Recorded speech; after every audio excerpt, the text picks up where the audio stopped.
ये सऊदीया के एक गवर्नमेंट हॉस्पिटल के कुछ क्लिप्स हैं। बेसिकली 2024 में हम उम्रा के लिए गए थे, तो वहाँ जाके मेरा भतीजा बीमार हो गया था, तो हम उसको लेके हॉस्पिटल गए थे। तो मैंने कुछ क्लिप्स रिकॉर्ड किए थे इस चीज़ को अप्रिशिएट करने के लिए कि क्या ही अच्छा मेडिकल सिस्टम है इनका। डॉक्टर्स की केयर से लेकर आपका मेडिसिन का पूरा प्रोसीजर्स और लैब्स। डॉक्टर्स ने तब तक हमें एंटीबायोटिक प्रिस्क्राइब नहीं किया, हालांकि इन्फेक्शन चेस्ट का बहुत वाज़ह नज़र आ रहा था जब तक लैब्स नहीं आ गई।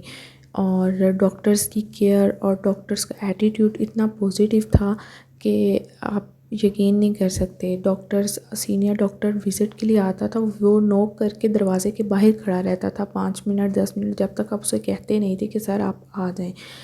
और इसके अलावा क्या ही बेहतरीन तरीके से खाना सर्व किया जाता था। 3 टाइम मील होता था, साथ में चाय वगैरह भी होती थी। और इस डॉक्टर सारी अबायास में होती थी और इतना अच्छा एटीट्यूड और बिहेवियर।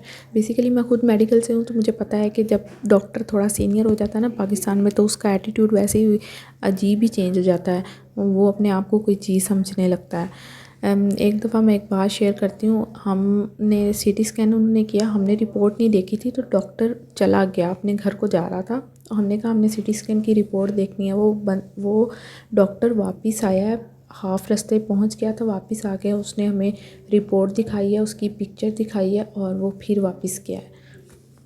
हालांकि वो हमें ये भी कह सकता था आपको हम कल रिपोर्ट दिखा देंगे, या फिर कोई और नर्स रिपोर्ट दिखा देती है। उन्होंने कहा नहीं, मैं खुद आता हूँ, मैं आपको दिखाता हूँ रिपोर्ट। रूल्स एंड रेगुलेशंस बनाते हैं वो, तो तरक्की करते हैं। बेसिकली अभी भी हमारे वीज़ाज़ बैन हो रहे हैं, तो मैं यही सोच रही हूँ कि शायद पाकिस्तान में तलीम का फुकदान नहीं है, पाकिस्तान में बेसिकली बेसिक एटिकेट्स का फुकदान है। यकीन करें यहाँ पे भी 6-7 ममालिक की नर्सेस थी, और जो सबसे पूरा एटीट्यूड था हमारे साथ वो पाकिस्तानी नर्स का था।